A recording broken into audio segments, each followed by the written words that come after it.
सबका आत्मा एक ही होने के कारण वह सभी प्राणियों में स्थित है। यद्यपि आत्मा एक है, किंतु जल में चंद्रमा के प्रतिबिंबों की भांति नानावत भासता है। इसमें सबका आत्मा एक ही है या एक जैसा है?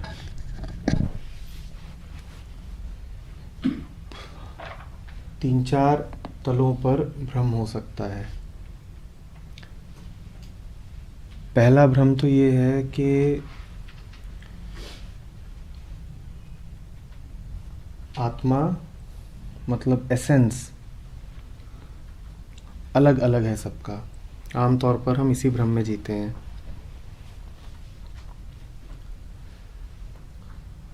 आपने अपनी जितनी व्यक्तिगत पहचान बनाई है, आपके लिए बहुत मुश्किल हो जाएगा ये स्वीकारना कि आपकी और जिसको आप दूसरों का नाम देते हो, उनकी सत्ता मूलभूत रूप से एक है। क्योंकि अगर मूलभूत रूप से एकत्व है तो फिर अलग पहचान का सवाल नहीं उठता। अलग पहचान अगर नहीं है तो अहंकार नहीं हो सकता। तो एक आम मन जो अहंकार में जीता है, वो तो यही मानेगा कि हम पूरी तरह से दुनिया से और दूसरों से अलग ही हैं। तो उससे आप कहेंगे सब अलग है। हाँ, सब अलग है। शब्दों में भले ही वो ये मान ले कि आत्मिक रूप से एक हैं, पर गहरी धारणा उसकी यही है कि आत्मिक रूप से भी मैं अलग ही हूँ। तो ये तो निम्नतम तल का भ्रम हो गया कि सब कुछ अलग है, आत्मा भी अलग है।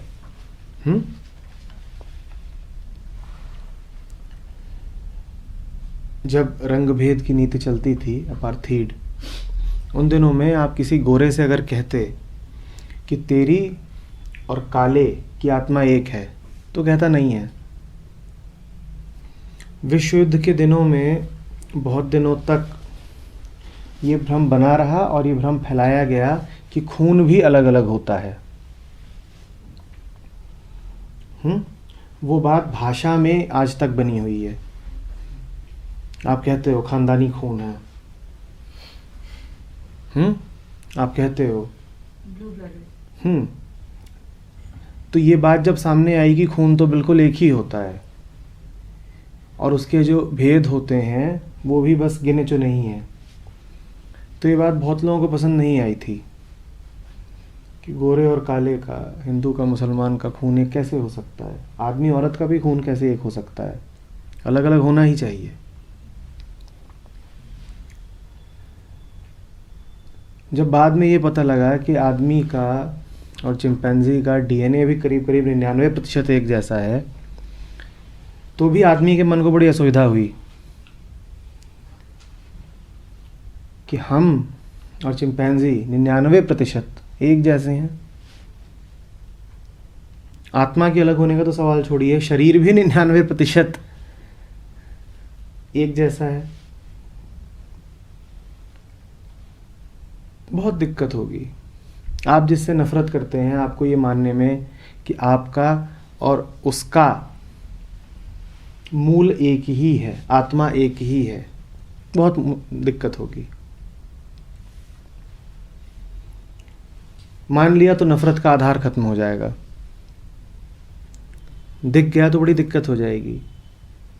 अहंकार को गलना पड़ेगा। अहंकार तो अलग अलग होने पर ही पलता है। तो हमारे लिए ये निम्नतम तल का भ्रम पकड़े रहना बहुत ज़रूरी है कि हम अलग हैं, निश्चित रूप से अलग हैं। उसी से हमारे अहम को पोषण मिलेगा, उसी धारणा से। आदमी थोड़ा उससे ऊपर उठता है, थोड़ी उसकी बुद्धि शुद्ध होती है, उसमें एक वैज्ञानिक चेतना आती है, तो वो एक दूसरी बात कहना शुरू कर देता है कि आत्मा अलग अलग नहीं है, एक जैसी है सब में तो नहीं है, पर पूर्ण एकत्व भी नहीं है, कुछ सूक्ष्म अंतर हैं। तो अब आप एक प्रकार के समाजवादी हो गए, आपने मान लिया कि सब बराबर है, पर आपने थोड़ा सा फर्क कर देने का रास्ता छोड़ दिया। आपने इतना ही तो कहा है ना कि एक जैसे हैं, थोड़ा फर्क तो अभी भी हो सकता है। अहंकार जाकर के उस थोड़े से फर्क में छुप गया। आपने कहा देखो थोड़े से फर्क से जानते हो क्या हो जाता है, चिंपैंजी और आदमी के डीएनए में 1% का ही तो फर्क होता है, पर उस 1% फर्क से आदमी आदमी है और वो बंदर है। तो आपने अपने लिए बड़ी सुविधा जुटा ली। आपने ये भी मान लिया कि मैं बड़ा लिबरल हूं, बड़े खुले विचारों का हूं, और मैं मान रहा हूं कि मूल रूप से हम सब एक जैसे हैं। पर आपने अपने अहंकार के छुपने के लिए एक जगह भी तैयार कर ली कि 1% अंतर है, और दिल ही दिल में आपने कहा उस 1% अंतर से क्या हो जाता है वो तो हम जानते हैं ना। 1% अंतर से कोई बंदर हो जाता है और कोई इंसान हो जाता है। तो ये जो प्रगति थी ये बस मानसिक प्रगति थी, ये एक प्रकार की चालाकी भर थी। आदमी थोड़ा और आगे बढ़ा, उसने धर्म में प्रवेश किया, विज्ञान से आगे आके। पर ये धर्म बस शास्त्रों भर का धर्म है, कुछ बातें पढ़ ली गई हैं। तो उसने कहना शुरू किया कि आत्मा एक जैसी भी नहीं है, एक है, हम सब एक हैं, हमारा स्रोत एक है। यही है हमारा सामान्य प्रचलित धर्म, जो बार बार आपको बताता है ईश्वर अल्लाह तेरो नाम, जैसे कि कोई एक सत्य है। हम सब एक हैं, ठीक है ना। और इस बात को यूं प्रचारित किया जाता है जैसे ये बड़ी जानी समझी बात हो, जैसे इसमें वैधता हो ही, और जैसे ये अपने निजी प्रज्ञान से निकल रही हो। ईश्वर एक है, सत्य एक है, प्रेम एक है। इतना ही नहीं, अध पढ़े लिखे लोगों ने इसी बात को अद्वैत का नाम भी दे दिया कि दो नहीं है, एक है, हम सबकी आत्मा एक है। तो निम्नतम तल से ऊपर और फिर थोड़ा और ऊपर, और ज़्यादातर लोगों ने सोचा कि यही तो आखिरी बात है कि सब एक है, और यहीं अटक जाओ। आत्मा के तल पर सब एक हैं। नहीं, आखिरी बात नहीं है, यहां पर वही अटकेगा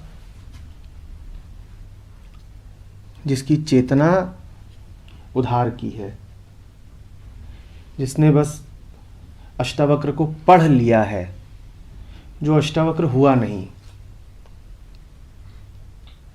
यहां अटकने का कोई कारण नहीं है। आत्मा न अलग अलग है, न एक जैसी है, न एक है।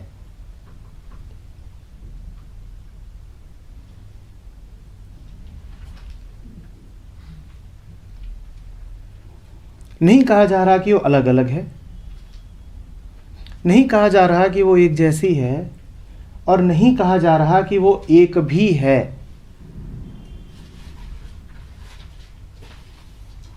क्योंकि अगर वो एक है तो आत्मा नहीं हो सकती, वो होगा कोई मानसिक विचार, होगी कोई धारणा। बुद्धों ने इसीलिए थोड़ा शोधन करा, कहा नहीं एक मत बोलना, शून्य बोल देना। पर शून्य कहना भी कोई मजेदार बात नहीं हुई, वो एक के आसपास की ही बात है, उसमें कोई तरक्की नहीं हो रही है। इतना ही समझ लीजिए कि हम सब का अलग अलग प्रतीत होना भ्रम है। पर वहां तक मत जाइए कि हम सब एक हैं। नहीं अलग हैं और एक भी नहीं है। मन कोई निष्कर्ष चाहता है, मन एक उत्तर चाहता है, मन किसी गड्ढे में जाकर के बैठ जाना चाहता है, छुप जाना चाहता है। जैसे ही आप उससे एक सहारा छीनेंगे, आप उससे कहेंगे नहीं अलग अलग नहीं है, तो तुरंत विपरीत ध्रुव पे जाकर के बैठ जाएगा, छुपेगा। वो कहेगा अलग अलग नहीं है तो एक होंगे। नहीं, एक भी नहीं है, एक भी नहीं है। ईश्वर दो नहीं है, एक भी नहीं है। परम सत्य दो तो हो भी नहीं सकते, वो तो है ही बात बेवकूफी की। एक भी नहीं हो सकता।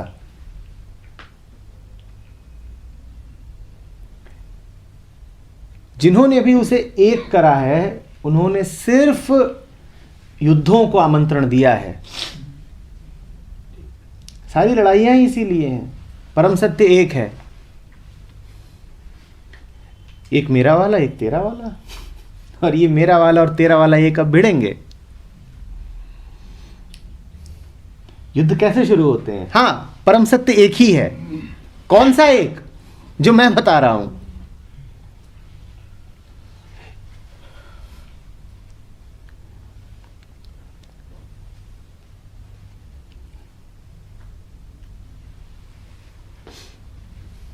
क्या किसी प्रकार यह संभव है कि किसी एक विचार पर, और वो एक बिल्कुल एक ही हो, उसमें जरा भी दाएं बाएं हेर फेर ना हो, सब एक साथ पहुंच सके? नहीं पहुंच सकते ना, नहीं पहुंच सकते ना। हमारे सामने अभी कोई एक वस्तु रख दी जाए, एक वस्तु, तो भी क्या हम सबकी नजरों में एक ही चीज दिखेगी? दिखेगी क्या? आप जो देख रहे होंगे, ये जो देख रहे होंगे, उससे बिल्कुल अलग होगा। अभी मैं आपसे एक शब्द कहूं, क्या मैंने आप सबसे एक ही शब्द कहा? तो आत्मा एक है ये कहना क्या दर्शा पाएगा?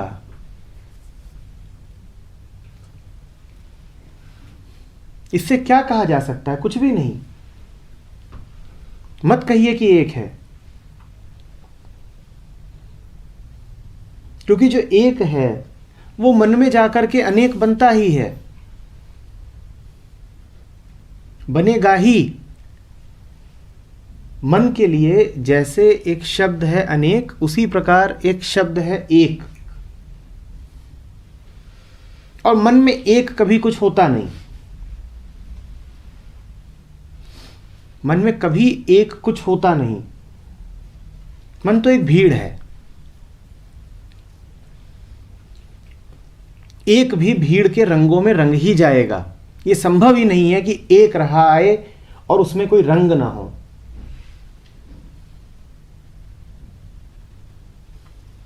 आत्मा एक है ये कहना भी उचित नहीं होगा। हां, बेहतर है वो आदमी जो कह रहा है कि आत्मा एक है, उस व्यक्ति से जो कहता है कि आत्माएं भी अलग अलग हैं। निश्चित रूप से तल उठे हैं, निश्चित रूप से एक मानसिक यात्रा हुई है, प्रगति हुई है, लेकिन अभी परम सत्य में मन नहीं बैठा, अन्यथा एक नहीं बोल पाता।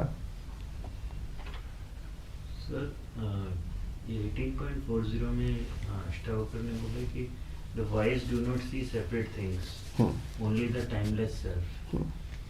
So ये इससे कहीं ना कहीं रिलेटेड है। मतलब इसमें वो क्या बोलना चाह रहे हैं? अष्टावक्र कह रहे हैं the wise do not see separate things, only the timeless self. दो अलग अलग आयामों की बातें हैं। जब भी देखा जाएगा तब तो अलग अलग ही दिखाई देगा, वैविध्य ही दिखाई देगा। जो टाइमलेस सेल्फ है वो देखा नहीं जाता, उसमें हुआ जाता है। जो टाइमलेस सेल्फ है वो देखा नहीं जाता, उसमें हुआ जाता है। तो ये मत समझिएगा कि वही मन रखते हुए जिससे हम अलग अलग वस्तुओं को देखते हैं, उसी मन से वो जो अकाल समयातीत आत्मा है उसको भी देखा जा सकता है। आंखें तो सिर्फ विविधता ही दर्शाएंगी, मन वहाँ डूबा हो जहाँ इस सारी विविधता से ज़रा भी फर्क न पड़ता हो, तब ऐसा होगा कि अलग अलग के बीच भी अलग अलग कुछ नहीं रहेगा। ध्यान रखिए, मैंने कहा अलग अलग के बीच भी अलग अलग नहीं रहेगा, ये नहीं कहा कि अलग अलग के बीच में कुछ एक रहेगा। अलग अलग तो नहीं ही, एक भी नहीं।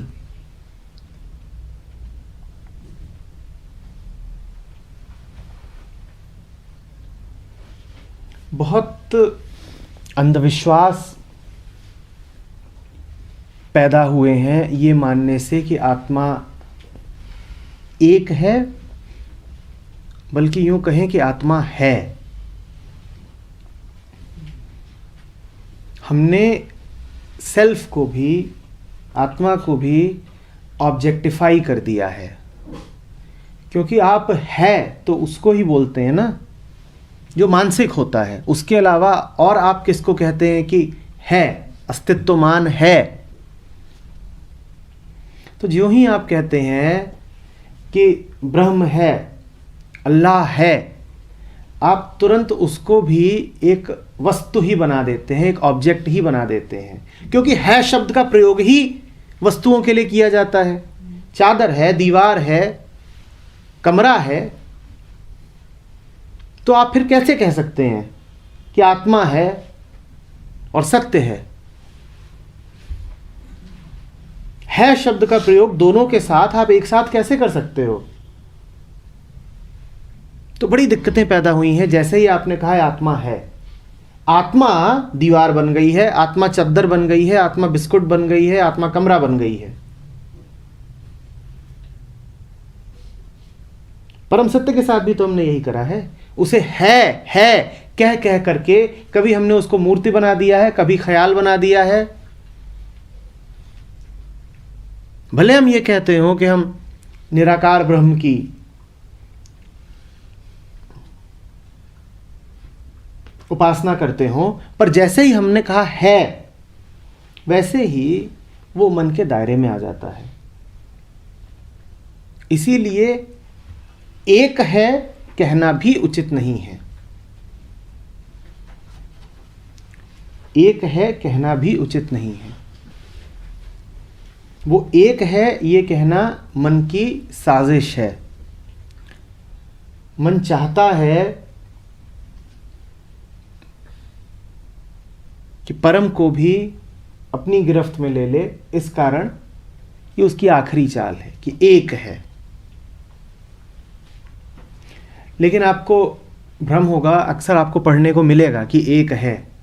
जब भी आप पढ़िए कि किसी ग्रंथ में ऐसा लिखा है या किसी संत ने ऐसा कहा है, किसी विद्वान ने ऐसा कहा है, तो बस ये समझ लीजिएगा कि जब वो कह रहा है कि एक है तो वो इतना ही कहना चाहता है कि दो नहीं है।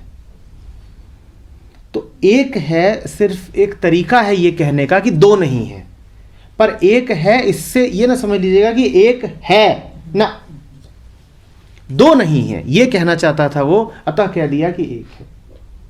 इसीलिए अद्वैत बड़ा सुंदर शब्द है। वो इतना ही कहता है कि दो नहीं है। अद्वैत इतना ही कहता है कि दो नहीं है, नहीं कहता कि एक है। इन दोनों बातों में फर्क क्या है कि दो नहीं है और एक? जब भी एक आएगा दूसरा आ ही जाएगा। क्या एक हो सकता है बिना दूसरे के? एक हो नहीं सकता ना बिना दूसरे के। कैसे हो सकता है? कुछ भी ऐसा बताइए जो यहाँ पर एक हो और दूसरा ना हो। यहाँ पे तो कुछ नहीं, कहीं भी यदि सिर्फ एक होगा तो एक भी नहीं होगा।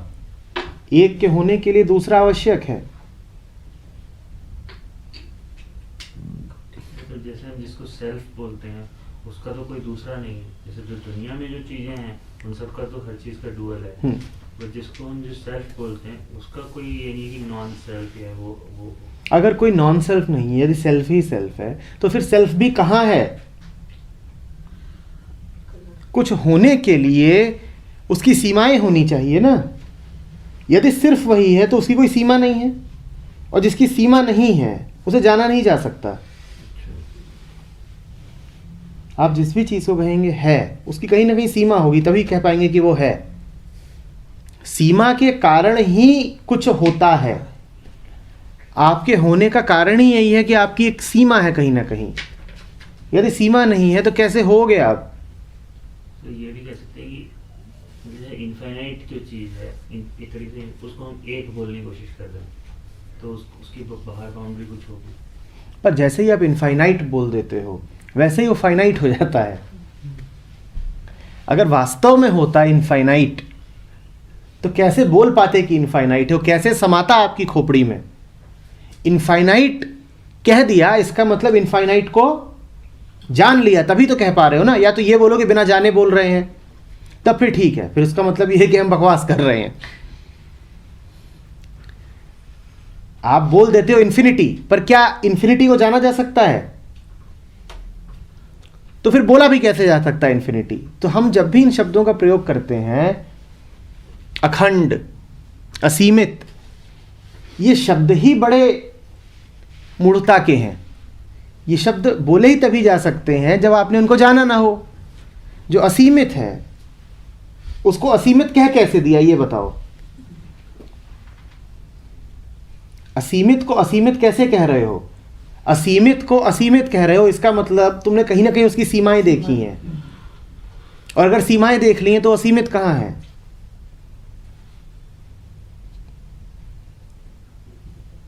और यहां पर बात सिर्फ शब्दों की नहीं है कि ये उसको नाम दिया जाए कि ना दिया जाए। सिर्फ शब्दों की नहीं है, मन शब्दों पर ही चलता है। बात पूरे पूरे मन की है।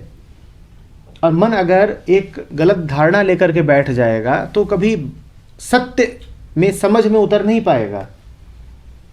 जिन्होंने भी ये धारणा बनाई कि सत्य एक है, परम एक है, वो हमेशा अंधविश्वासों में जाएंगे। फिर उन्हें जाना ही पड़ेगा।